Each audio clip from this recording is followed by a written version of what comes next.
Welcome, everybody, back to the KinetiQ Podcast. We are joined this week by our good friend Pat Looney, who is I'm the bike guy. among many other things. And we're here at our local bike shop, Squatch Bikes, in Brevard, North Carolina. And we're going to talk about bikes and athleticism and Pat's fantastic journey from racing to everything he's doing now. Racing, getting fat, getting skinny. Long arc. Let's get into it. Let's get into it. Perfect. I think the biggest piece is just kind of your background on, I don't know you as well as Bailey knows you. So every time we've come in the shop, he's made comments lately on just how much happier you look, how much, more vibrant you look in your day by day. I mean, I think we start with that, maybe what's changed. Sure. If we want to talk background of prior to, I think it all kind of will end Yeah, up we can get back to the beginning at some point. So it is now late October. On January 5th, I quit drinking, which was kind of like it was just a quick decision. So my wife, who I've been married to almost 8 years now, quit in November last year. And there was never any I want you to quit with me, or I'm upset that you're still drinking. I didn't feel like I had a problem, but I do have a very high tolerance, and I was in reality drinking a lot. And decided in January, I was like, we'll give it, let me make it 30 days and just make sure I can still do this, kind of like a little test for myself to do I have a problem? I had a pretty miserable first 30 days. Anyone who's quit themselves probably knows exactly what that's like. It's just a constant every day thinking about it, driving home, passing liquor stores, all that fun stuff, just feeling weak and out of shape. And I had crept up in weight definitely over some time. I've never stopped riding. I've been, how old am I now? 32. So I've been riding mountain bikes pretty seriously for 19, almost 20 years. Mm-hmm. And like I said, I never stopped, but I definitely kind of fell out of a fitness, if you will. Just kind of started to kind of lollygag a couple of years there and didn't realize it until I really turned it back up. So what did I replace the drinking with?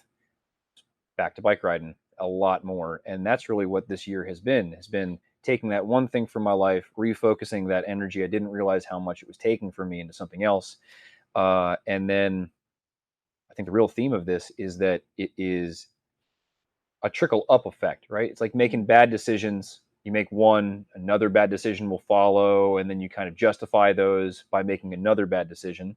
This just so happened to be the opposite, right? Made a good decision, which made me feel some kind of way, and then that led to a change in diet, which led to a change in sleep, which led to a change in riding, which led to a change in fitness.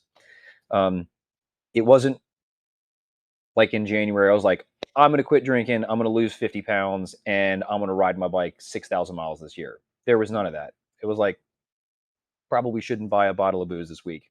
And then the rest just kind of followed. So it's like the little wins compounding.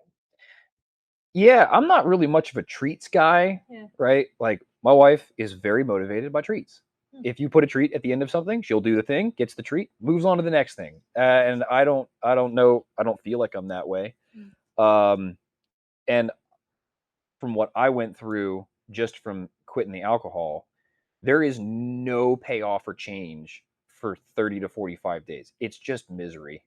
And I got very lucky that the timing of it, I quit in January, and then second week in February, we took our shop trip to Sedona, which I was still in my, I'm going to do this 30 days thing. So I was really forcing myself to not slip up, not go to a restaurant and have a drink, not go to a bar or something like that, which on vacation I've never done before. I started drinking pretty heavily when I was 15, 16 years old. And didn't realize that turned into what it turned into. I didn't show up to work drunk. I wasn't driving drunk. I wasn't making bad decisions. I wasn't coming in hungover, but I was still doing 3 to 4 bottles a week. Yeah. Beer's not my thing. Liquor is my thing. I like whiskey. I like scotch. I like, you sneeze? I thought I had to sneeze. My bad. And, in my head, it's it's not beer, so it's not full of calories, but it's so much sugar and it's so many carbohydrates. And it also just breeds laziness. And I started, back to, I got on a tangent, right? Went to Sedona and then had 10 days straight hard riding. Like ran into one of my original riding buddy, just by chance happened to be out in Sedona. His name is VJ Raju, the rocket ship on a bike. This dude can pedal all day long, and admittedly, he dragged my ass all over the Sedona Valley. I barely could keep up. I was dying the whole time. But that, honestly, like hard cutoff, no work. Jesse was only there with me for a couple days, and then had to go back home. So I had nothing else to do. So I rode every day, all day in the sweat, get rid of the heat, just sweat it out.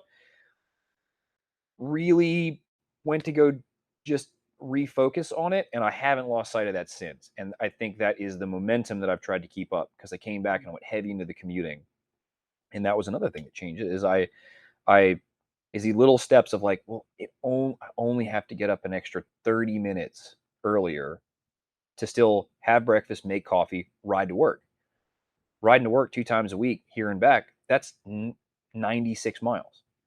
96 miles base a week. Like I'm not going super hard, just getting on the bike, going to work, working, riding home. I get home a half hour later, I leave home a half hour earlier. It wasn't a big deal. And that's those little things that I've just tried to kind of carry over. So those little tiny changes that have just compounded over time to stack everything up. Yeah. And I don't race bikes anymore, and that's a choice on purpose. I did it a long time. I know that you may not know this, but he does. From like age 15 to maybe, I don't know, 21 or 22 is pretty serious at that time. It's so different now. I was, pick your brain on. we're happy to talk about it. I took my level of racing seriously. I did a lot of downhill stuff. I had varying degrees of success. It was like, we can talk about it. Downhill racing then, especially on the local level, was very different than it is now. But went through more than my fair share of injuries, and started to have that, like, is it worth it for me? Am I under training, or am I just falling out of it? Is this just my luck has run out kind of thing? Fell back to the trail bike riding, and just kind of riding with my community of friends back in Maryland, and just focused on that, and stopped, just kind of sold the downhill bike and never went back to it. And honestly, haven't really. I did a gravel race this year. It was awful. It was the worst. I didn't do that bad, but it was really hard. And it's the same. I think this exact same thing in that world from 10 years ago to now, in terms of what local racing is like, is so different. Like how so?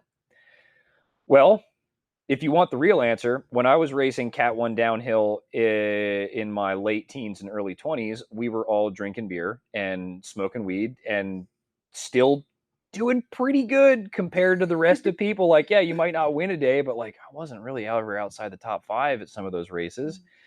And now the level of the sport and the training and the effort and the focus is so high. Like, you're not seeing these kids that, well, first off, I got a downhill bike when I was like 16 years old. I was like, oh, this is pretty cool. I'll jump off some rocks. No, they're starting at like 6 years old now. They've got race bikes. They've got training programs. They've got goals and all. And of course, with the amount of information that's available to these kids, these 7-year-olds are way better than I'll ever be. And they're 7, right? Right. But I can't imagine trying to put myself into local, don't even think about professional level racing at this point, because the margin to get in is so tight, and everyone has the best equipment. Everybody has the best training. They're not fucking off and drinking and partying every night. They don't do that. Like, the amount of times at Snowshoe or Seven Springs that we were out partying the night before till like 2:30 in the morning, stumbled back to our tent that we were sleeping in the woods with, get up and still put in a top 5 result like that, those days are gone. Which is probably for the better. Yeah. It pushes the sport. I think it's a little daunting for people to get into, like, getting into the high level sport right now. It's just, I have no idea how to do it. I'm not focused on it because I'm not doing it, but like, you're pushing that envelope. You're trying to. It's a brave goal, man, because you're putting in the work. That's the difference, is that when I was doing it, it just wasn't that way. I fell back on having just enough talent to be able to not break myself off all the time. Sure. But that also resulted in a broken face, broken hips, broken ankles, broken wrists and elbows. And like I went through all of those injuries, luckily young enough to just kind of bounce back and not think about it. Sure. I'm not there anymore. Yeah. I'm 32 now. I'm not old, I'm not young, getting into the middle. And I have to take care of it. Mm-hmm. I have to take care of me, because if I don't, it's just, I watched it disappear. And I'm so glad that I made the change that I did when I did, because I have gotten back to probably fitter than I've ever been. Mm-hmm. And the control and the safety that has come from that, and the ability to like make really good risk and reward calculations that I didn't have before. Mm-hmm. And getting to the point where I almost had that taken away. Well, Mm-hmm. one, from injury in the past. And then two, like my own personal decisions, just living like trash, drinking, eating like trash, which, you know, if you're going to live that kind of lifestyle, if you drink an entire bottle of whiskey, you're not eating a salad the next day, right? It's that one bad decision leads to the next bad decision leads to, I'm 225 pounds now. And that's what it got up to is, and it's not real big, but it's not fit. Certainly not. Mm-hmm. Yeah. And like fallen. And now, so that was, my last drink was January 5th. Mm-hmm. I weighed 226 pounds. And as of, I don't know, 2 days ago, I was like 174. I've been there for like almost 2 months. That's fantastic. So it's like fell all the way down, leveled out, stayed put. But it's just, it a little bit of effort Mm-hmm. trickles up into a little bit more. So like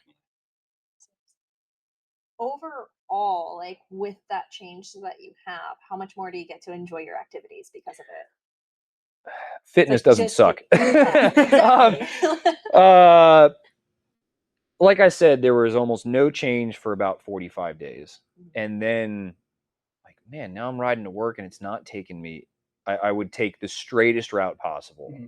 And that would take me an hour and a half. Mm-hmm. And then that evolved into, well, maybe on Fridays, like I'll go this way, just so I'm not on that crappy road that has all those cars on it that I have to deal with. Yeah.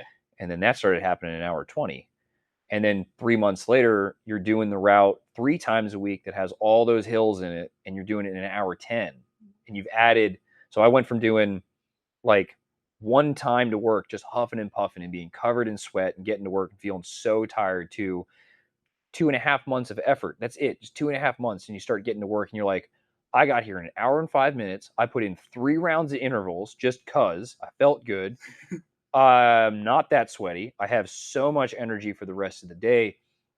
I didn't realize the state of like, I don't want to say constant misery, but like residual misery that you don't realize because you justify it. You're like, oh, well, you know, I'm not 19 anymore, so this is just the way it's gonna be.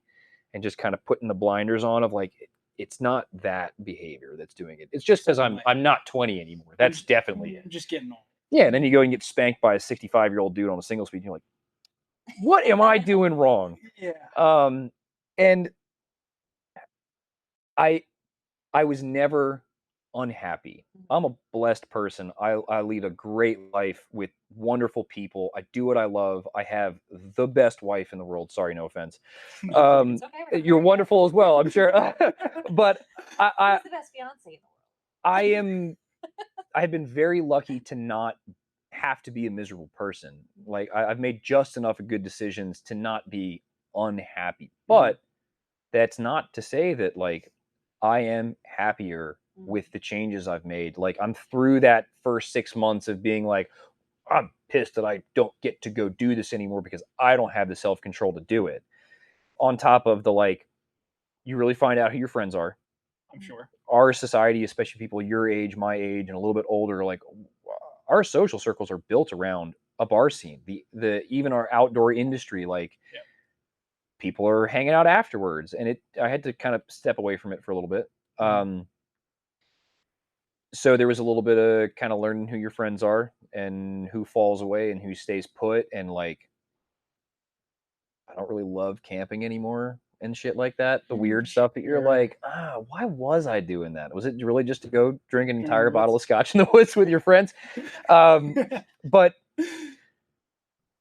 after you get past those 2-ish months of like fiending for it and trying to fill that hole with something else, which luckily I already had an activity I've been doing for so long to just be like, you know what, I'm just going to double down on this. I'm just going to focus on that to keep myself distracted and tired. To like, now I'm actually sleeping properly. My back doesn't hurt. I'm back to stretching. I'm back to, and the biggest thing, when my drinking habits changed and my riding schedule changed, I told myself I wasn't gonna say no to anything I wanted to eat. I was only gonna take away the one thing, right?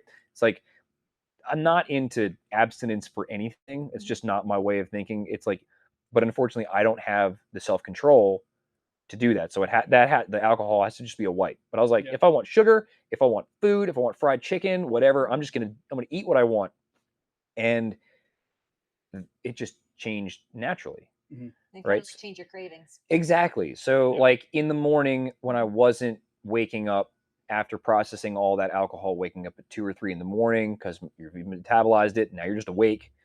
Turns into like, okay, now I sleep until 7 and I wake up, and rather than wanting to have 3 eggs, sausage, cheese, and a burrito, I'm like, maybe I do just want yogurt and some granola and some berries. And it's not, I didn't do those things because I had to, or because I told myself I'm trying to lose weight, because I didn't feel like I was fat. Right. Now I do, because I'm on the other side. Sure. And I lost an inch of head circumference. No way. I went down a helmet size. That's crazy. It's not from hair, but like I had like a 1/4 inch of just insulation everywhere on my body. Wow. But it's all come off, right? None of my clothes fit. My helmets don't fit. My shoe size changed. My saddle height changed. Like all this weird stuff. But because of saying, okay, I'm not going to be a degenerate and drink this much, and in my case, it has to be nothing, turned into, now I don't need to eat 2 portions for lunch. Now I'm just having a peanut butter and jelly sandwich, an apple, and a bag of chips or something like that. And like, those decisions made me feel better. And that's my joy right now, is that I have more energy for my wife. I have more energy for work. I have always loved what I do, and there's other factors to why it is so good where we are right now and why it was bad before. That's not important.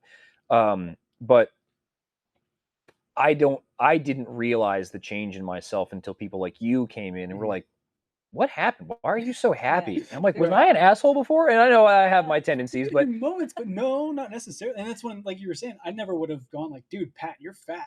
Like, you were just, that's just how I knew you. It wasn't any different. It's until like that photo in the GoPro strap that I was like, oh shit, dude. Yeah, plug that photo right now.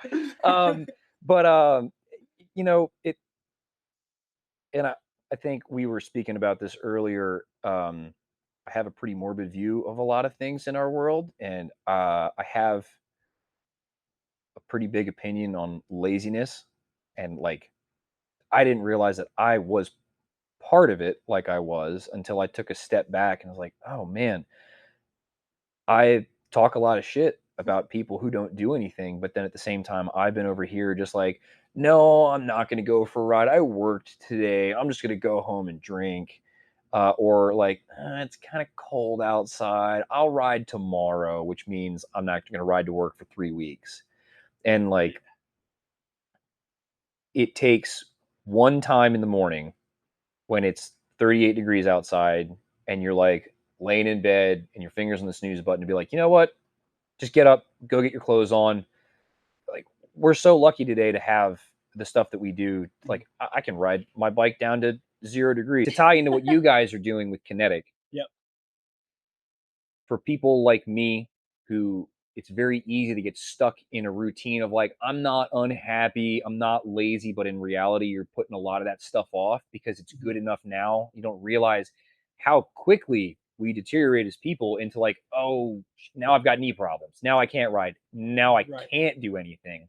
Is that like what I've discovered through my little journey is habit. If you can get past those first moments of like really having to get up and like, oh, I don't want to do push-ups this morning.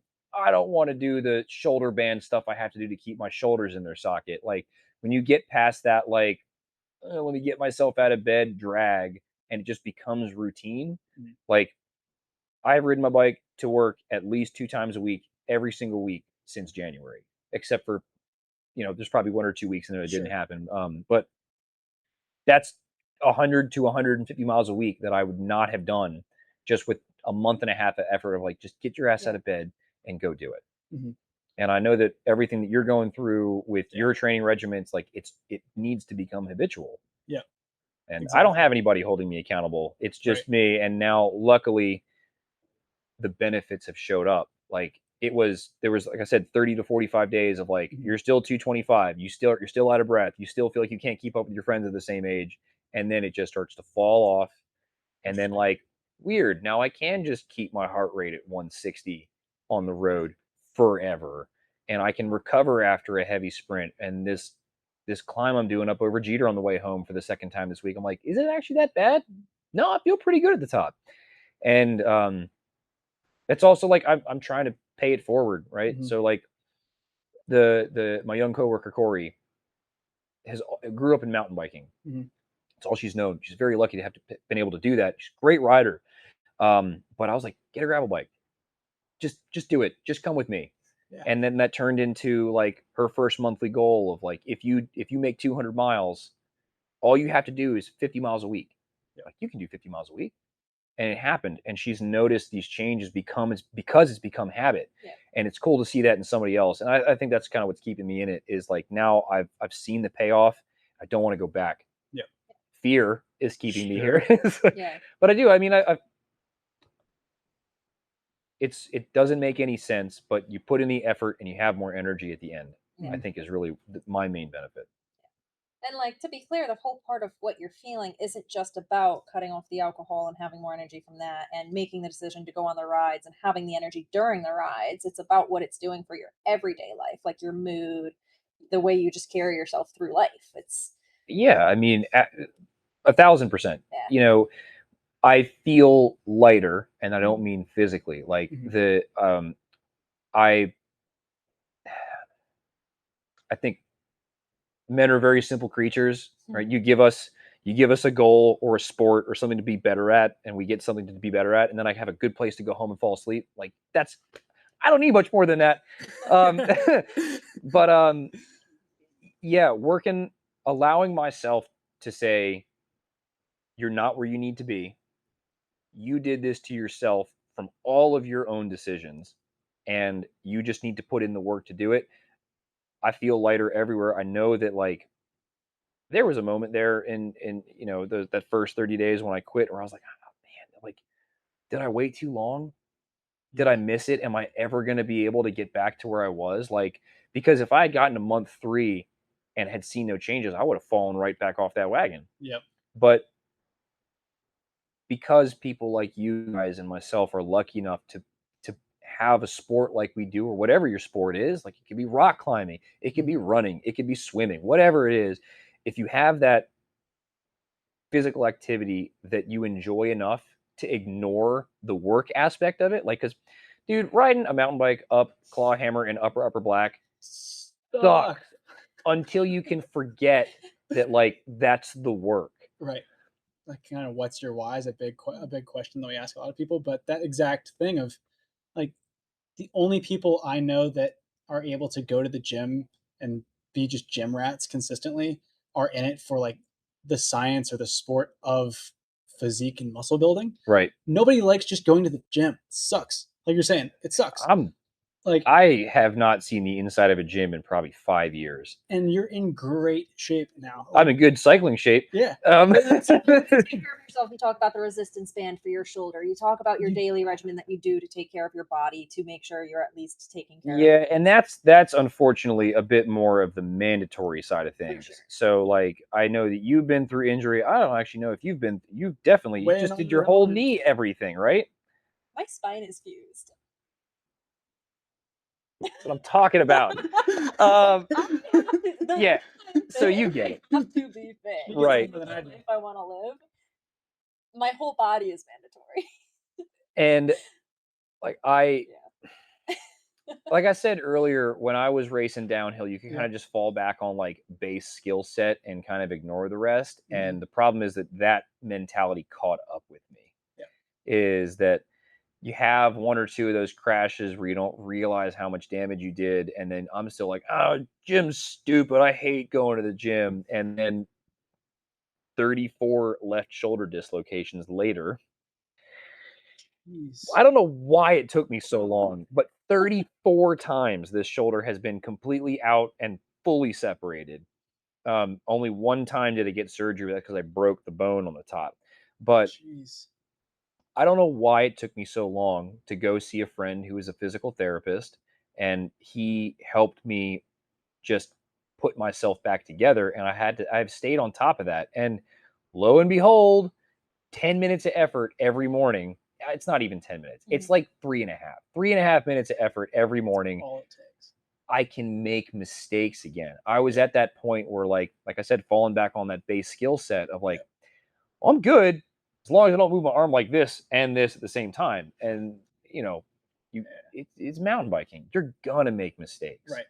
And I think that's where that extra credit, like gym. I do calisthenics stuff because I am lazy and I hate going to the gym. And it's like there's one 50 feet from here, and I still don't go to the gym. Sure. So maybe I need some help with that. But like, but you found what works to keep your body in good enough shape to do the things you want to do.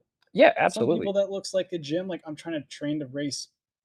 So like I have to go train hard. Yeah, you do. But like that's like you were saying, having the thing to strive for makes the work not feel like work. Yeah, right? it's 15 minutes that I do. Yeah, I do 50 push-ups every morning. I do planks. I do curls. I do my rotational band stuff for my shoulders. Yep. And that's kind of it. And then I ride my bike 24 miles to work. Yeah, that's awesome. But you still have that habit. You have that habitual routine that you stick with, and you do it daily. So that compounds more than you realize. Yeah, exactly. And it sucked for a month. Yeah. And then you get over it. You wake up, you drop down on the floor, you do your push-ups, you do the next thing, you eat your breakfast, and then you go on to the rest of your day. So that routine, did you start recently with cutting off drinking, or did you have that even prior? I started that. I left the bike industry for a variety of reasons at the very beginning of 24. Mm-hmm. And I had I have a pretty big car habit on the side as well. And I was working at a place that just had a little bit heavier lifting than is here every day. And I was like, my shoulders still don't feel great. Mm-hmm. And shoulders are an integral part of push-ups, and no one likes a weak chest. It's good for everything. So I was like, you know what? I'll just do 25 push-ups every morning before I go to work, because I had to be there at like 7 a.m. So it was quick. It was early. It helped me wake up is what it really did. Is I was like, I am slogging on the way to work. I need to get up. And then that turned into, well, I can do 25 if I wait 3 minutes while I make coffee. Then I can do another 25. And then that turned into, I bet if I do 100 push-ups a day, which still no chest. Bro, what happened? Where does it go? I got nothing. I have a weak beard and a weak chest forever. It's probably all that pedaling. But yeah, just a little bit of routine, a little bit of effort. Just and I cannot imagine what you guys are signing up for to encourage a large variety type group of people to like, hey, why don't you just do it? Yeah, it's just. It's this little bit, like how much better does that little bit make you feel? So it's like, it's not about being a gym rat and trying to say, go lift weights, go do these things. It's no, find what works for your body, find what's missing, find what makes you feel better, find how to wake yourself up in the morning, find, it's like how much benefit I've gotten to have from knowing how to take care of my body. And like I said, I have a fused spine. I've had knee problems my entire life that finally, like, it turns out there was a surgical solution to a chronic issue I've had since I was 10. But that wouldn't have become a chronic issue if I knew how to take care of my body when I was 10. That's kind of more of like the family routine, the habits, and all of that. Like, exercise didn't exist in my family. We just rode bikes. Actual intentional training did not exist. I just loved riding my bike. And at the age of 10, I ended up with a knee problem that by the time I was 17 was confirmed as permanent. And they finally sent me to a physical therapist at the age of 17. And I said, oh, you mean I could have just been doing intentional workouts that could have prevented this from becoming permanent, for one? And then also now I know that I can actually find how to do these workouts for any other part of my body as a pain flares up. And it lets me not step away from my sport that I love. There's I had my mind blown by the same person who started with my PT for my shoulder, where he said, "I'm not even going to talk to you about strength training. I know what you do on the side." Like he's a cyclist as well. He's an older guy. He used to be a big power lifter, right? So he's got a home gym. So it was a private, like, why don't you let me just help you out kind of thing. So I went over there to start, and it was just about getting my shoulder to hold itself back together and strengthening both of those joints. And then it turned into, well, why don't you let me help you with a little bit more stuff? Like, wouldn't you be able to land deeper and like make a mistake? Or like, how about that flat drop you've been looking at? Don't you want to not just crumble into yourself? Yeah. So he started, and I remember this day so clearly, where I had a humongous night ride the night before. We did like 50 something miles in the dark, and I was just crushed. And I was like, I can't walk. I can't go to the gym. He goes, that's the best time to come. And I thought I was going to go do this hour and a half workout with him that was starting to get into like heavier weights, and like I'm wearing, like belly belts and stuff like that to make sure that stuff doesn't fall apart. But I showed up to do this, and I felt so good the next day, because I've always been the, like, you do a really hard day, you get to chill out and do nothing the next day. You just sit down and do nothing, but then your body just turns into concrete, right? Right. And you're sore for 3 days after that.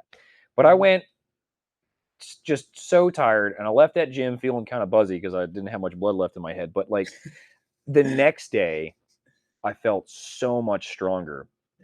And admittedly, I still have fallen out of the gym regiment, and I know that I would be better, but I do still try and keep some free time. I don't have time for that. I do. But that's laziness. See, that's the laziness talking. I just did it to myself. Like, I don't have time, but actually I'm going to go home and watch 2 movies and then go to sleep. But you found what your, like, I guess you could say your minimum effective dose is. Man, if I could take my mental state now and drop it into year ago me to 5-year ago me, I would never have gotten to where I was in January. Like, if I could go back and just be like, look how much happy you are at home. Look how much happy you are when you're like, oh, okay, I have to take the trash out. I have to go do this. I have to go clean my garage. I want to do this project in my house. I want to go take my wife out to go do this, where I have all this extra energy and I don't feel like I'm just like, there are days, obviously, we get crazy busy at work and I drive home and just like nodding off the whole time. But in reality, I have more energy for myself. I have more energy for my significant others. I have more energy for my own personal private projects that are just passion projects that do nothing but honestly empty my bank account. It's just for me. But I don't, someone said something to me about their generation of parents and then grandparents as well, about how many people we see going through dementia and mid to late in life body problems and just falling apart at the joint and everything, like muscle issues, joint issues, it doesn't matter. These people, they worked, and then they sat down. They didn't grow up in a society like you and I did, where it was like, okay, but you also commit to a sport, an activity, right? Where we're all in our own little niche world of like, this is what I'm a mountain biker. It's like, you're a person, you also ride mountain bikes. I hate that kind of identity, but it is in reality what we are. Like, they don't have that. And because they worked so hard and then sat down, they just fell apart. And I think that's where what you guys are building, our generation, mine and one older than me, will get to, is like, we won't fall apart like that. Hopefully. We'll find out. Hopefully won't fall apart, because we have seen the benefit of what that extra effort puts in. And it's interesting you say that, because I actually never really realized it, but when I was working at the tire factory at Michelin, you'd hear of, oh, so and so retired, and you, like, a year later you'd say, oh, so and so died. Yeah. Like, oh, that's dramatic, but it's real. There were more than one of those emails. There were probably 2 of those emails that I can remember that came through of, somebody. It wasn't in a long time span. No, that's what I mean. Someone passed away, and someone that I was currently working with was like, oh yeah, they just retired 4 years ago. They just retired 3 years ago. Sat down. And exactly that. Their job was the thing keeping them going, and they didn't have anything left. It's like holding themselves not up. Just the body decline, it's the cognitive decline. Yeah. You're not bringing in new information. You're not doing new things. this probably has something to do without the excessive amount of alcohol in my body, but I do tend to think clearer when I've had a good week of riding. I think they both help each It's other. probably a hand in hand. A little bit of both. A little bit of both. Definitely both. But you guys are totally right. We're already at a level where most people don't do anything physical, right? So the bar is already so low. But in our very small niche world of, let's call it just cyclists in general, just riding in a lot of cases is not enough. And in a lot of cases, like you said, as a youth, just having this riding addiction and just doing it all the time, you get these repetitive stress injuries. And now the fact that like I'm in this routine of doing like my morning calisthenics, I'm riding to work, I feel more limber because of that motion. And then at night, I've been stretching. I spend an hour on the foam roller. I had a horrendous car crash when I was like 20 years old. Out of the vehicle at over 100 miles an hour, splattered across the street. I don't know how the hell I got up off the ground, but I walked away from that crash. The middle of my back has been so tight ever since that injury. Yeah. It's been debilitating back pain at points in my life, and I'm finally working through something I thought I'd never work through with that stuff I do in the morning. Mm-hmm.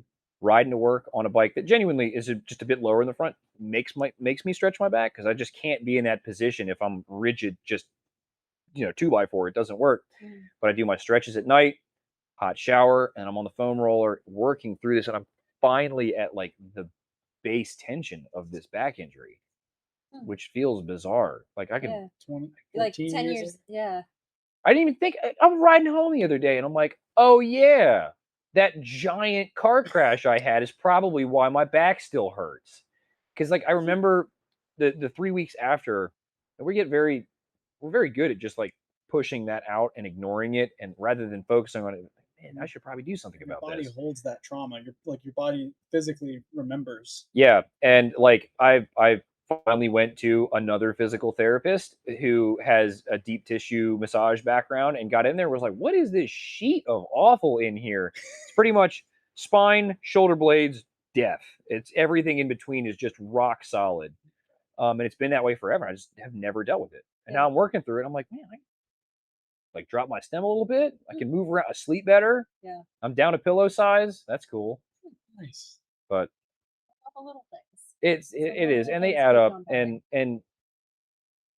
I know that the work that I've put in this year, just this 1 year, in changing like my outside of activity lifestyle, changing my view on my sport itself and recovery. When I'm 65, 70 years old, 75 years old, that's where this is going to pay off. Yep. And like I in no way, shape, or form think I'm old or aging or getting to that point where I have to start like slowing down. Like I think 30 to 45 is like, that's my time. I didn't have any kids. Like this is when we're going to thrive, and to be able to ride the way that we want, to be able to enjoy the bikes that we get to ride nowadays. Are you kidding me? See, I didn't have any. You got me into mountain biking in 2019, and then took me to a World Cup and said you could probably do that if you tried long enough. If we were fit in the 90s, we'd still have terrible bikes, right? Like look at them today. They're phenomenal. Super bikes. And that's what I'm fascinated every time we get to talk about. You're like, you raced in a completely different world that I got introduced to. My last race bike, we stuffed a 27.5 wheel in that fork. Just to see if it before it just existed. 26-inch everything, dude. That's crazy. I was gluing tubes into my tires. That's wicked. Yeah, it was a different world. Yeah. It in a lot of ways, I look back on it fondly, and I think that we passed a point. And that's the way that sport goes, right? Sport is a very linear thing. If the goal is to do the thing better, it's always going to do that. Yeah. Mountain biking is such a new sport in the grand scheme of things that, like, even when I was getting started, it was a new thing. It's an adolescent sport, so it has matured a humongous level since I was like when I got started.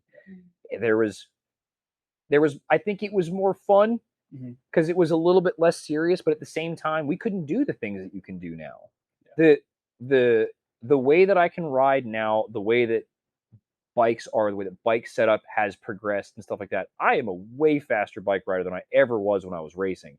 But the racing has passed me by leaps and bounds. Like, I consider myself a pretty decent mountain biker. You put me up against anybody else on a downhill, like a downhill especially, that's a whole different world. Like, you put those guys on 160 trail bikes and we have a whole big day, like, I can hold my own. But you put a race tag on and dual crown fork, no way, dude. The tracks are different, like, everything is different. And it's amazing to me what that level of going to a World Cup now is. It's like going to a different planet. It's fascinating. I got to take Allie to her first World Cup this year at Lake Placid. It scares the pants off of me, man. What these people are it's insane. That's just the normal level. Yeah. So yeah, the history that I have in downhill racing, as fondly as I look back on it, is nothing like it is today. Like, when did you start riding? Because you started in a BMX, right? Yeah. So I'm actually like new to the downhill world. So I got a downhill bike this year. Entered my first downhill race this year. Went to Won some it, downhill. I'm sure. Did you win it? No. Proved to myself I was not sandbagging. I didn't know I was sandbagging. Well, did you come VFL? So I podiumed twice. Yeah, you're fine. First time out on a 140 trail bike, got third out of 10 or 12. Ideal. And then second at Mountain Creek the next race on a downhill bike. Yeah, I mean, if we dropped you back, how old am I now? I'm 32. I have not been between some race tape in a long time. I don't even think you'd know like what you're looking at. The tracks look completely different. The infrastructure was completely different. Obviously, the bikes were clown tiny. Yeah. But there's people in baggy shorts smashing shotguns in the parking lot, and like there's sounds like a BMX jam. Yeah, it's not far off. I was never cool enough for that scene anyway, but it's a different world, and I can appreciate and respect the amount of effort that's required to do it now, but it is not for me. Yeah. That's that laziness. I just am never going to put in. Also, in order to do the things they do, they have to be so strong. Yeah. And the risk management to get to these paces, because just like you guys have learned, and and you're learning as you get more into the racing, slow is safe, medium is super dangerous, extra fast, very safe. Yeah. Just getting that last step is so hard to get to. Yeah. To be able to skip across and commit to what these bikes can take in terms of slowing down and cornering forces, I can't put myself in that situation anymore. That's been my biggest challenge. Is like, I guess a point of pride of mine is that I've like 6 years into mountain biking now and have had 0 major injuries. You better go knock. That's like, plastic, dude. Everybody's like, yeah, knock on wood, don't jinx it. Like, but like, I have crashed just as much as everybody else. And athletically, I started in gymnastics. I did a couple triathlons, and then I played lacrosse all the way into like college. Like, I was an NCAA athlete for a time before I got into mountain biking, and so I knew how to be a serious athlete. That's why it's fascinating for me to hear what downhill used to be like, because like I've studied it, I've watched it, I've read about it. I never experienced it. Yeah, but what you said something that really caught my ear. The extra credit fitness work that we do, you do a lot more than I do, but even the stuff that I've done allows mistakes. If you're just falling back on that talent or the balls or whatever you want to call it to just send it. I hate the send it mentality. Same. Oh, I deal with it every day. Same. It's the worst.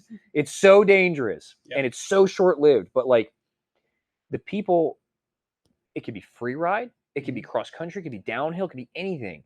If you're going to put yourself at that kind of physical risk, if that is within your personal risk and reward calculation, and like mine's different, yours is different, that's fine. But if that's in your calculation and you're going to slam like that, if you're untrained, unstretched, untaken care of, like it's going to be way worse. Yep. And that's where I'm back at now. Yep. Is it like I had a moment on Saturday on upper black where I was trying to show off in front of my friends that I was taking around, and I got a little spicy.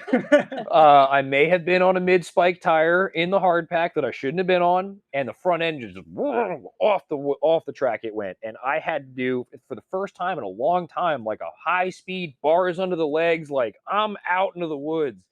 And after I got up and dusted myself off, and like, because my issue was always these like quick catches, that fast twitch that pulled so hard on an already stressed out joint. Game over. I'm out for a month. Yeah. This was like, did that, rolled, and then had to catch myself, and I was fine. Yeah.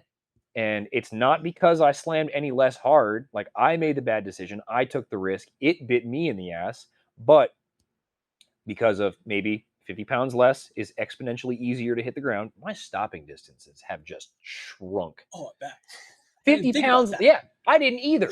I was like, it's going to be great and easy to jump up over stuff, and getting on top of logs and climbing is going to be great. I didn't think about the stopping distance. You can break so late for corners. It's like half the distance, dude. But yeah, my point is that like the work that you guys are encouraging people to do, it's not just for when everything's going right.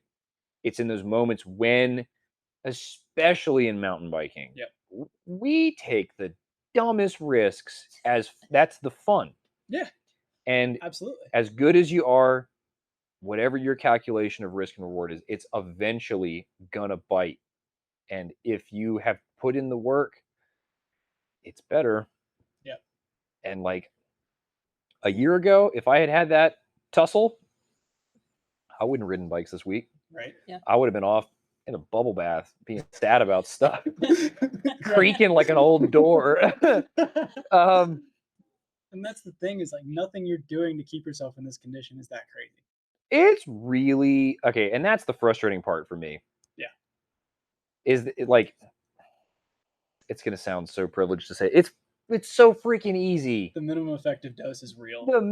I am doing the minimum amount of work. What are you telling people to do? Like, if someone subscribes to your channel right now, what is their weekly schedule? Working with them to tell them, you don't have to think you have to be a gym rat to make a difference. You don't have to take 6 hours out of your week for an hour in the gym every day and have one rest day. It's not that. It's what is 15 minutes a day. What is your need? Yeah. And how do we structure it around your life? Because anything is better than nothing. And a lot of people think it has to be an all or nothing mentality. And so our whole purpose is to actually explain, okay, let's either show you by working with you, or let's give you the tools and you get to learn how to do it yourself. And so it's either way, what works for you is what we're building. You guys can start selling the Pat Looney challenge. Yeah. Where it's like minimum effective. All you have to do, it's 15. So it's like $700 a month, but all you have to do is like 50 push-ups a day. That's it. And maybe like walk around the neighborhood once or twice. Yeah. I think my baseline is like 20 minutes a day. You can literally change your life. We're gonna have a course in there, and Looney goes fast. Ugh, not right now. Actually, right now, I'm speeding up. I'll give you an example completely outside of sport. Yeah. My wife made the same change in our social life that I did. She did it way before I did, November of last year. She's never been like heavy into a sport. Grew up as a dancer, has always been fairly fit. Quit the drinking, which helped a lot. But started on every day she got home from work, she took her dog to the Mills River Park and it started as 1 lap, and then it turned into 4 laps every day. And she ends up like, now it's not walking, now it's jogging. And she would never, ever subscribe to something like this. But her little dosage of fitness per week has changed the way that she breathes, the way that she sleeps, the way that the mood that she wakes up in the morning, all of these things. And there is, I guarantee you, not a single thought of sport prowess coming from that effort. That is just like, I did this probably for the dog to start, to be honest with you. Yeah. But then filters on into the rest of life. I guess the big realization that I've had in this last year is, unfortunately, the answer is very simple. It's diet and exercise. There's no other necessary. I mean, if you're racing World Cups, if you're powerlifting, if you are trying to achieve a high level of anything in today's world, you got to go that extra, not 1 step. It's like the extra 5 steps. And that is a really hard thing to commit to. But if that's not the level that you're trying to achieve, if you're trying to just be a normal, unmiserable person, the bar is really low. And take it from someone who is naturally very lazy. Like, I'm one of those not in motion, I'm staying put people. Like, it didn't take anywhere near as much effort as I thought. Yeah. I thought it was going to be like lame or uncool or whatever to start making better decisions with myself. And either I don't care what other people think anymore, but it just feels better. It feels better to make better decisions. Like a lot of things in life, it's hard as hell, especially to start, but it's not complicated. Well, I mean, how many people simple. have told me that over the last 15 years? Treat yourself better, you'll feel better. I'm like, you don't know what you're talking about. I know what I'm doing. Right? And it's so easy to have that attitude, even if you're not a grouchy old stuck-up person. I don't know where it comes from. I really don't. I don't know where our natural. Well, we are just in a constant onslaught of way too much information. Everyone's over everything. Especially now. Yeah, it's too much, and I don't even pay attention to any of that. Like, I am under a rock, dude. I don't pay attention to any of the reality TV shows of life. I commend you guys for what you have decided to undertake, because you are fighting people like me.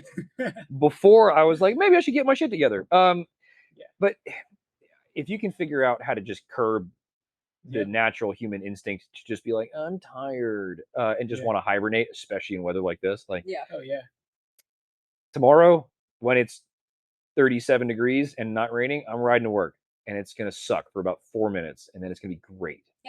Those moments, and I want to speak to all the mountain bikers and downhillers that might be listening now or in the future. And I hate to say this because I was such an anti-advocate for this for the longest time. Buy a drop bar bike. It's the best thing you can do for yourself. Oh my goodness, I hate that it's coming out of my mouth, but it's so right. I own spandex again. How hard is it to rack up 5,000 feet of climbing on a mountain bike? Especially around here, an effort. That's a big day. It's a humongous day. You can roll out of your front door anywhere on the East Coast, usually. Yeah. There's obviously exceptions. And whether it's road or gravel or a combo of anything you want, like, I can do that on the way home. Yeah. On Fridays, when I ride home, I go from here up over to DuPont, down that, up over Jeter, up over Davis. It takes me 2.5 hours to get home. I did 5,400 feet of climbing. That's nuts. Which, if I tried to do that after work on a Friday on a mountain bike, I'd be out till 11 p.m. Yeah. But I've given up half the time I have to ride during the week for my after work mountain bike rides. Mm-hmm. I've turned 6 miles into 40 for the day. Right. But every time I get back on my mountain bike, especially now, going from the person who is struggle bussing at the back and hiding your heart rate, hiding how hard you're breathing to not let your friends know that, oh my God, I'm dying back here. And or putting yourself in the straight pain cave to not be that person. Yeah. To the flip side now of I can recover. I feel like I'm on top of my riding. I have power for descents when I get that's the best thing ever. And buy a gravel bike. It's the best thing you can do. Yeah, from me. I'm gonna plug myself. Buy a gravel bike from Squatch Bikes. This place over here. We're in it right now. I live here. I should just go to sleep here. I gotta be back tomorrow. I thought this was your bed. I said I got a great home life. Don't tell them. We might just pull it. But it's funny you say that because, for me, I don't have a gravel bike. Now, I did borrow a road bike from a friend, but I don't want to be on a road bike. On a motorcycle is one thing. I have the engine to get out of the way, and I can just be on alert the entire time. And I don't like the risk of being on a road bike. Throw me down a mountain, good and happy. Toss me in some dirt jumps, good and happy. Risk of being on the road is something that I personally am that's terrifying for me. It's a dangerous thing to undertake. And so it's I have a borrowed road bike, a friend she just had in storage. So it's just sitting upstairs in our little home gym situation and trainer. And it's cool, I have that. What I found is our gym does group classes, and I found spin class kind of class routine, spin class, and then getting onto trail rides. I'm oh my God, I feel like I'm not suffering. So it's exactly as you said, except it's with spin class if a gravel bike's not accessible. Yeah, Like, exactly. that's what's helped me. And what it, Or gravel road bike, whatever you want to say. yeah, any of those, we'll call them more fitness-based bikes, right? Mhm. Higher mileage, higher average speed machines that we get to ride. What it taught me is how to modulate myself. So like when I put it in effort, how to recover. Yeah. When you start to pedal at a more aggressive average, like how to not blow to bits. And then you take that to the mountain bike and you realize like, oh, this is all the same. I'm just going slower. The terrain is more difficult. And now I find myself going back to where I used to be a climber. I grew up in a place where a gravel road was a novelty. You're like, what do you mean we get to go up a gravel road? Now I hate it, but like going back out and doing challenge climbs because I feel fit enough to go do it. And that's one of those things that like you may have been in it just long enough to kind of see it change. But like when I started riding compared to now, the write-off of a single track climb. Oh yeah. That one hurts my soul. That's same. And I wasn't even around enough for it to really be good, but yeah, and like I was lucky enough to grow up in an area that didn't have access roads. So everything was single track. And I also started riding with people that like really push that as an important skill. Yeah. And if you're just racing downhill, in reality, it's probably not that important. But as a mountain biker as a whole, it's just satisfying. And the bike skills translate directly to the downhill. It does, especially on tighter, slower courses and stuff like that. That's what I'm glad I literally learned how to ride mountain bikes at Rocky Mountain and like the only way up that hill is up the freaking jankest, tight, switchbacky, rocky climb trail, and that was 4 or 5 days a week. And that luckily that's how I got started. I think that now I got Corey doing it. Yeah, she's almost not miserable.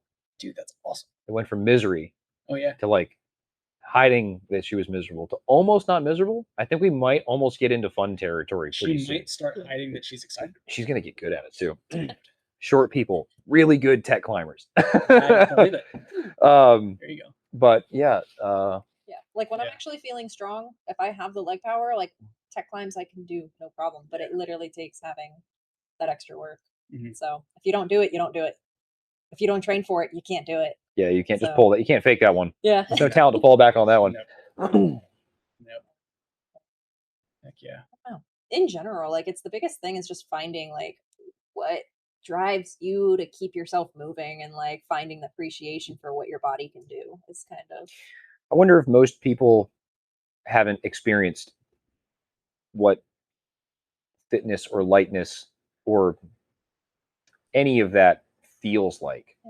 A lot of people lost it as soon as they're out of, say, a high school sport. It's like a college sport. If you've played like up until, it's a lot of people that just haven't had it, period. But I was drawn towards BMX as a kid because I was at the track and I saw representation of every age group. And I said, this sport gets to be in my life my entire life. Yeah. And every school sport I saw surrounding me, it felt like there was a cutoff. Because how often, once you are an adult, is there like a local league of baseball, of soccer? Like, how often do you actually have a group and a community to play with? I personally don't know because I never actually got into those sports, but it's not represented unless you actually go through all the way and, play at a college level. And then afterwards, where are you going from there? So it's like really the question of, honestly, I think just having cycling as a sport is such a blessing, and having the outdoors activities is like, there's no age restriction on it.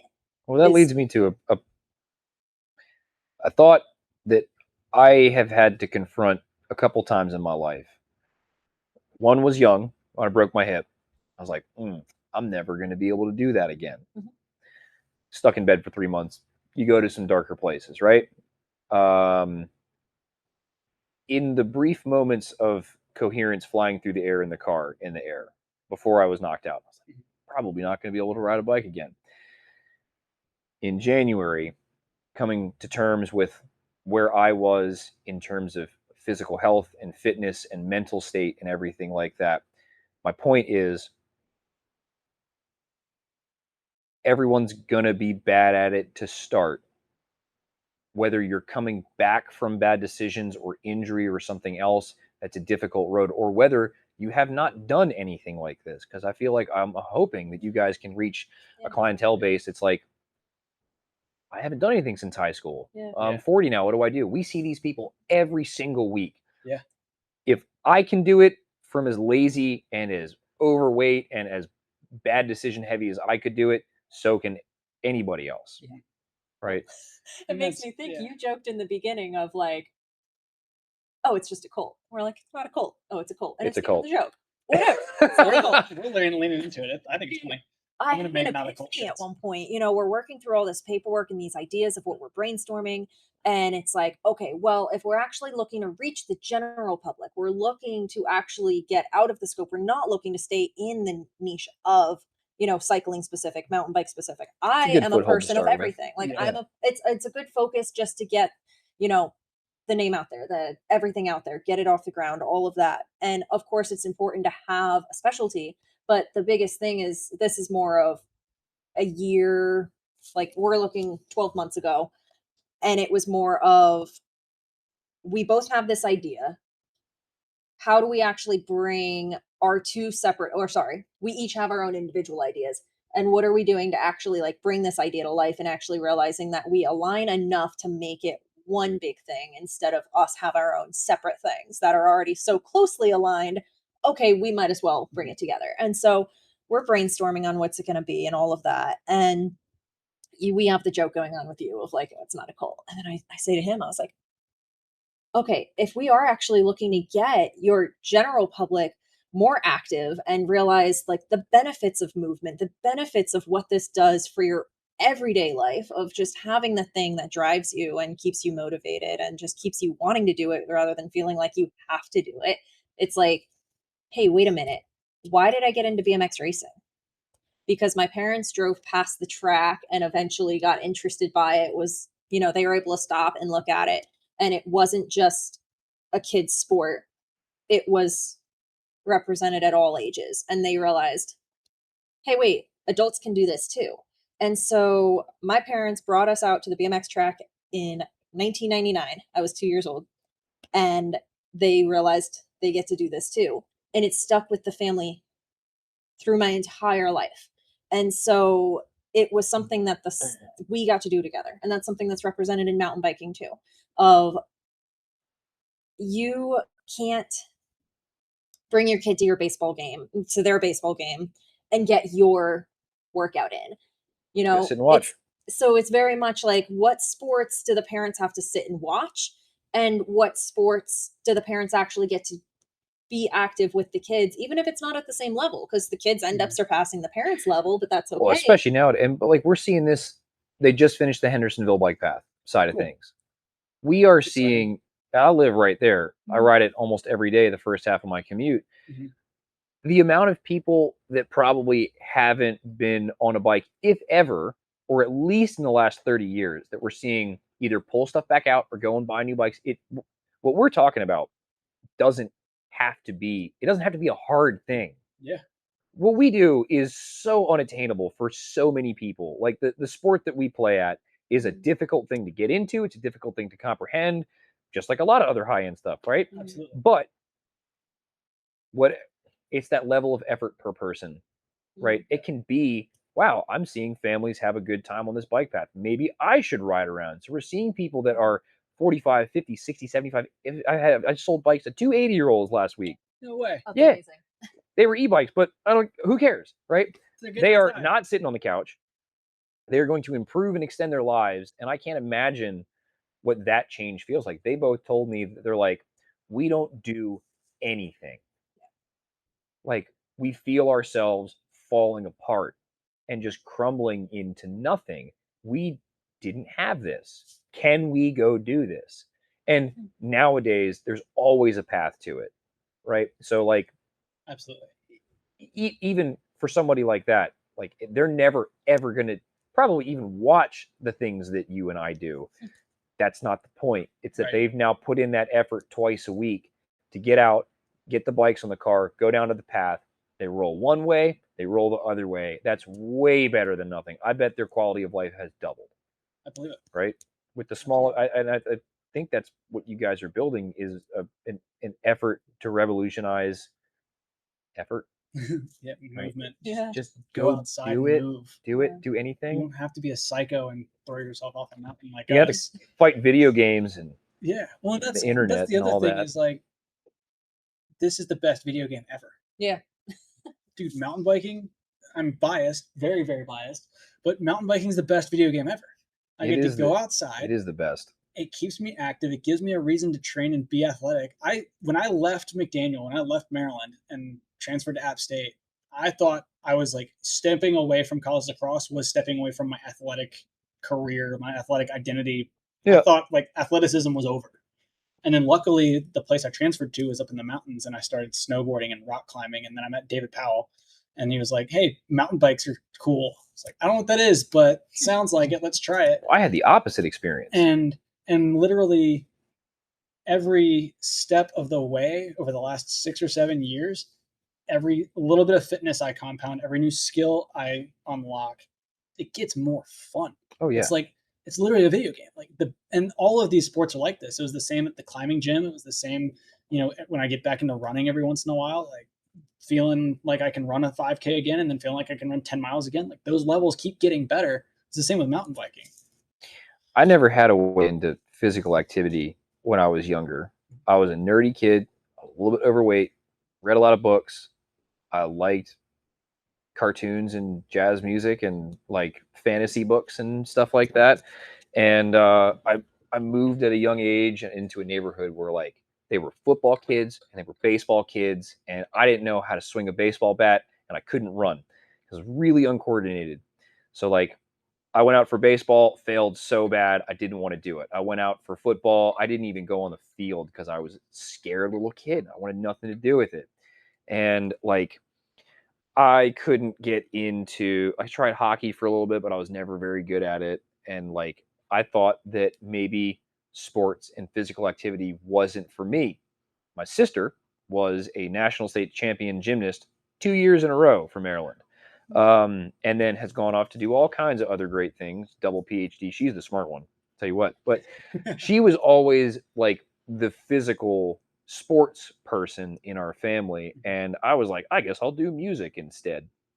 But got lucky enough that when she was doing gymnastics practice, I had to be somewhere around there. My parents couldn't afford to have us in multiple places at once.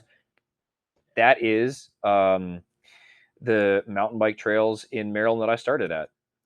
Was right in Fairland Park behind her gymnastics thing. And I ripped my piece of crap hardtail around the woods and crashed a whole lot. But I was like, oh, this is pretty cool. No one's going to run into me. There's no balls flying at my face. Let's go. And now we're here. And I cycling, I think, genuinely is a very all-inclusive sport. And there's so many aspects of it. You've got road, gravel, choose your flavor, choose your own adventure, and then you can change. Yeah. Yep. Right. Where you can grow, or you can end up like me, where you have a horrendous addiction and a house full of bicycles and a life where you can't leave the bicycle industry. But it's great. We love it here. It's the best. It is the best. I got lots of cool bikes now. But The dream. yeah, the cycling was my like, oh, I can go do something physical too, and then it turned into, oh shit, I'm kind of good at this, and now it has my whole physical everything is built around it. Life is more enjoyable when you get to be good at something, and I think a lot of people try to downplay that. I feel like it's in the perspective of what you're putting, of like putting up the blinder. It's Yeah. like, oh no, it's fine. And you don't have to be great. You know, to but be like good at good something. for you. Like, Good what's for the you, I not think, is the really important part. And I good think that's for where a you? lot of people get really discouraged, especially in Comparing. today's world. Because when I was racing downhill bikes, good was attainable. Mhm. Now, good is like a level under great. And those people are maniacs. They're so good at it. But good for you, I think, is the most important thing. Like, just do the thing that makes you happy, and then usually, if you keep doing the thing that makes you happy, you end up getting a little bit better, but little bit like just little by little, you just get better, and it gets more fun. I think you can. It's supposed to be hard. Yeah, and that's the other thing is sucking as a prerequisite for good. I love making mistakes. Really good once, like things get really fun once you start getting good. Back to his video game analogy, he says like, every time you gotta make a suck mistake first. every time you make a mistake on a mountain bike, or just anytime you make a mistake, it's actually, that's a lesson, that's a level up. What did you learn from that mistake? It's like, Yeah, and now I'm in the position where I'm mentoring younger mechanics who are also younger riders, and everyone. I love that in the cycling, especially the mountain biking world. Everyone's on the bring up, right? Everyone's on the come up. Everyone's trying to help somebody else, at least for the most part. But that's something that I've been struggling with our younger people. Is they are afraid to make mistakes, but that's the best way to learn. It's so good. Unfortunately, the education system trains that out of you. Mm-hmm. You must get the right answer. You, like, whether it's standardized testing or just classes, like the entire education system as it exists today, especially in public schools, is not about learning or learning how to think critically. It's about how to get the right answer on the test. Right. And that doesn't make you a successful human. It doesn't make you a lifelong learner. It makes you scared, and it drives you to lack self-confidence, and it rewards the people that can memorize but not actually understand. Yeah, and I think it's why a lot of people, if they're not immediately the best at something or really good at it, they're like, well, that's not for me. Go find something else, because there's so much nowadays. You can do anything. You can do anything. You just can't do everything. Right. So pick something. Let yourself suck for 30 days, 45 days, 10 years, however long, and you'll get better soon. It just takes multiple failures and multiple efforts. And I think it just comes down to not comparing. If you find something you like, so for me, why do I do the riding that I do? Because I watched other people do it and I was like, that looks like a lot of fun. And I just felt that drive for myself of, that looks like a lot of fun. I bet that feels really fun. I want to be able to do that. And it's taken years on end, even just to be at the level I'm at. And I still see where I'm like, that next level also looks really fun. And I'm at the level now that I used to look back at, and just that, like, that can be applied to a lot of different things. It's not just riding is the thing. It's just, if you see something and your heart feels drawn towards it, just kind of have you guys entertain it. ever seen the documentary called 8,700 Feet? No. I'm gonna send this to you before I leave today. Awesome. This reignited my riding fire like almost 2 years ago. Okay. It is a great way to look at mountain biking, as it can be anything. He climbs all of the whole enchilada on a mountain bike. Okay. I have been on this trail many times on the way down. Never once have I thought, I'm going to climb up that. I love tech climbing, and I love that world of like normal mountain bike trialsy bike handling skills, like mastery. And this dude has it, and it's a fantastic story of effort, training, failures, successes where you didn't expect them to be. And it started me off on this, like, I'm climbing everything in Pisgah backwards, and I'm over halfway done. The problem is that everything left is really hard. Yeah. Because I started at the easy ones, and now I'm at the hard ones. And the progress has slowed, but I'm not giving up yet. But I'll send it to you, especially on what we're talking about now. I think it's a great, like, visual representation of, like, you put in the effort, you see something new, and that's kicked me off on a whole slew of adventures and now I got friends who didn't used to climb a lot of tech stuff, climbing tech stuff. And going back to when I started versus the way that it is now, access and community is so much bigger that it seems to be quite a bit easier to get into it. There is, especially in an area like this, and anywhere else I know that's kind of like a mountain biking area or destination, the initial difficulty is softening. Yeah. There's another conversation to have there about the other half of things going away. We'll leave that for another day.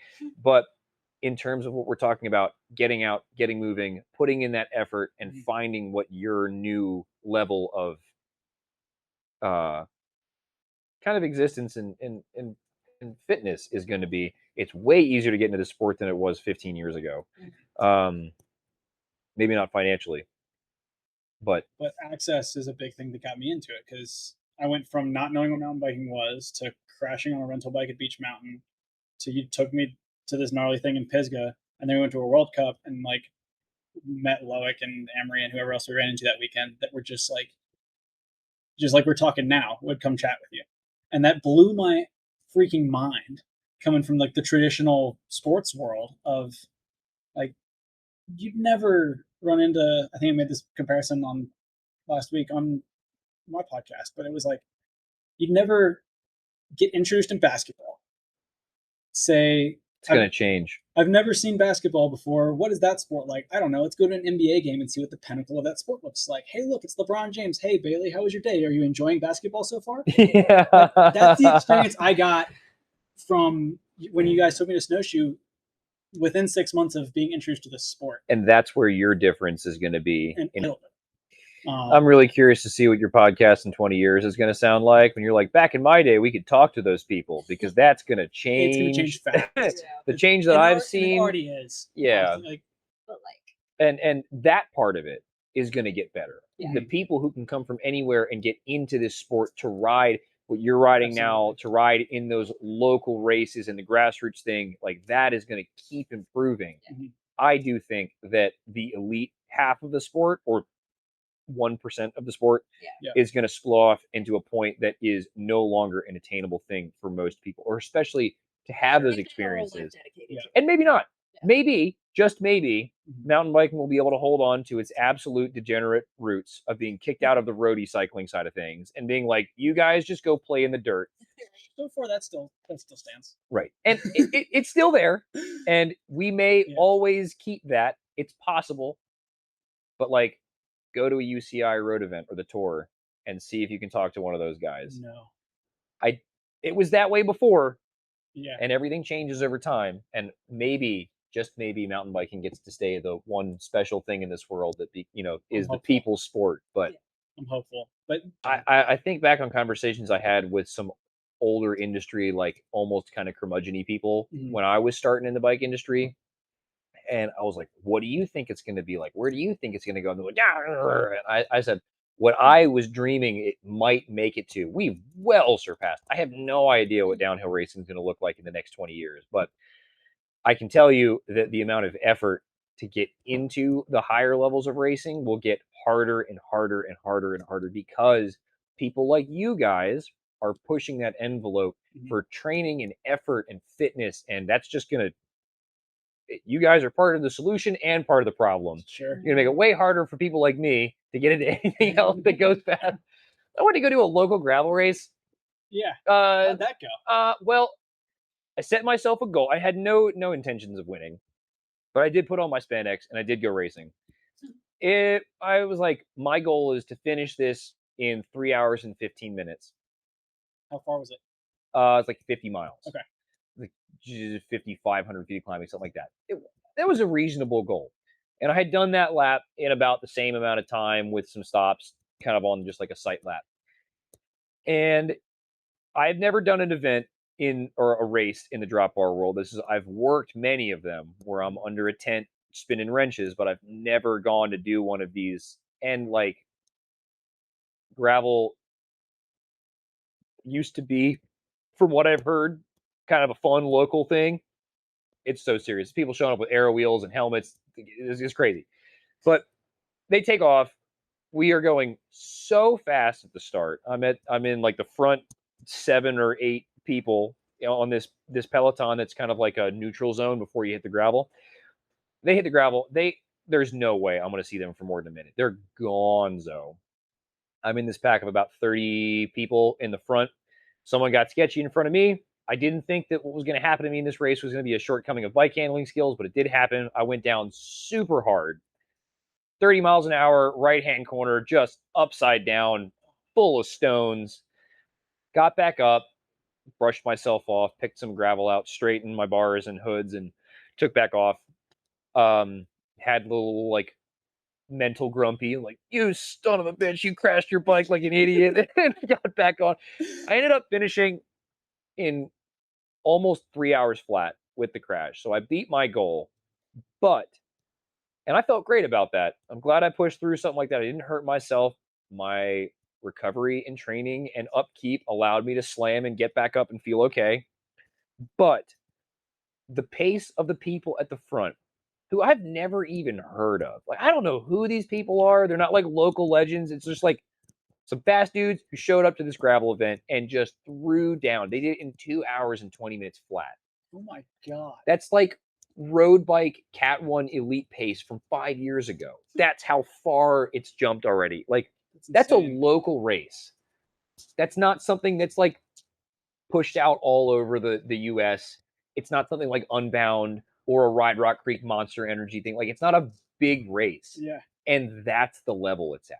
That's crazy. That, like, and yeah, after the first 50, everyone else is just having a good old time and just wants to finish. And like, they're stopping and they're drinking water and they're not eating 150 grams of carbs an hour somehow in bottle magic. I don't even know how they're doing it, but like, I swear, dude, they're doing like witchcraft cauldron stuff at home to get that much power into a bottle. I don't know how they're doing it, but it's gonna be our new supplement brand, Bottle Magic. Yeah, dude, bottle magic. Just like there's an entire dinner in there, and you got 3 of them with you. They don't eat. They don't stop. They don't fall out of recovery, and they're always averaging like 7,000 watts. They all have power. Like, when the dude in last place has a heart rate monitor, a power meter, and a training regimen, like, where did we go wrong? But it's not to knock those people, because it's amazing that many people are putting in that kind of effort. Absolutely. But maybe what I'm trying to say is, don't be discouraged. And maybe for a lot of people to go out, because like, mountain biking is different because we are so community centric. Like, group rides are very unique to the mountain bike world. Go on a road group ride, dude. Oh, I bet. It's a whole different world. It is not fun. They're miserable people, and they're mean, and they have way more rules than they want to tell you about. But like, the group ride aspect and like going out to do these events, I think a lot of people get lost in what can be done nowadays by that top 10, by the professionals who are racing. We live in an area here where everyone around the corner has raced a UCI race. Like, there's so many fast people here. Yeah.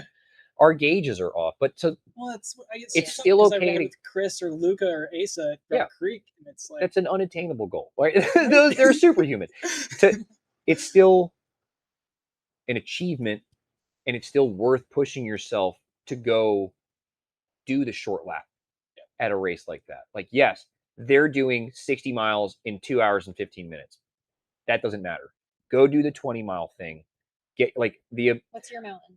Exactly. That's what's your mountain. And when I came around, and I'm still like, I lost the draft because of the crash. I fell off the front pack because I'm now in no man's land by myself. I'm faster than the mid pack and I'm slower than the front pack. So I'm just literally in the middle. 40 minutes by myself in the middle of Zirconia. What am I doing out here? Then I get back to Pinnacle, and I'm passing the people who are finishing the front of the 20-mile race. I'm like, oh shit, that's my mountain. Is it like, these people are out here building themselves up and they are accomplishing this goal? And like, there's people out there, they're 18 miles deep, like a warm-up ride to work for me, and they're cramping and they're falling apart. And then rather than having that thought of like, look at this weak piece of shit who can't keep his stuff together, I'm like, that dude's not sitting on the couch. He's out here working his ass off to get up here. This is his mountain. And why should I be upset at myself for not being able to do what they can do at the front? Because this is my mountain. Like, look at where I came from in January. Yeah. I'm 50 pounds lighter. I'm in spandex of all things. I'm on a drop bar bike. And I'm doing this because I wanted to? That doesn't make any sense. But look at what it's done for the rest of my life. I'm happier at home. I sleep better. My mountain biking has shot way back up to where I never thought I could be again. And I'm still seeing improvements. So like, you're right. Find your mountain, put in that effort, and find a routine. That's a great way to cap it off, I guess. Yeah, I think so. I found an ending. I can't put it any better than that. So very cool. Well, Pat, thank you for your time. You're very welcome. It's really cool to see you guys putting together something like this. I hope that my pointless ramblings end up helping you in some way or another. Listen, I enjoyed it, so I'm not going to call it pointless. Fair I enough. don't think any of it was pointless. Well, insightful stories. Yeah. Well, anyone who is listening to this now or in the future, these are genuinely good people, and they are here to help you. So it's good to see you guys building yourselves up also in the meantime, helping other people. So that's good for you. Appreciate that. It's rare in today's world to find someone who's going to help themselves by helping others. And that's cool to see. That's the goal. So yeah. Oh, my Thanks pleasure. for doing it, man. Yeah, you're very welcome. Cool. I hope it was on brand. Bye. It's nice to meet you guys. Well, that concludes our episode with Pat Looney from Squatch Bikes. Huge thank you to Pat and everybody at Squatch Bikes for helping support KinetiQ and our team here. If you want to learn more about Squatch, either look them up next time you're in Western North Carolina. They're located in Brevard, or check them out online at squatchbikes.com. For more information on the things we're doing here at KinetiQ, head over to school.com/KinetiQ. That's SKOOL.com/KINETIQ. Otherwise, you can find us on Instagram or YouTube at kinetic.fitness. Thanks for listening. Make sure to like and share this podcast and stick around next week for another awesome conversation.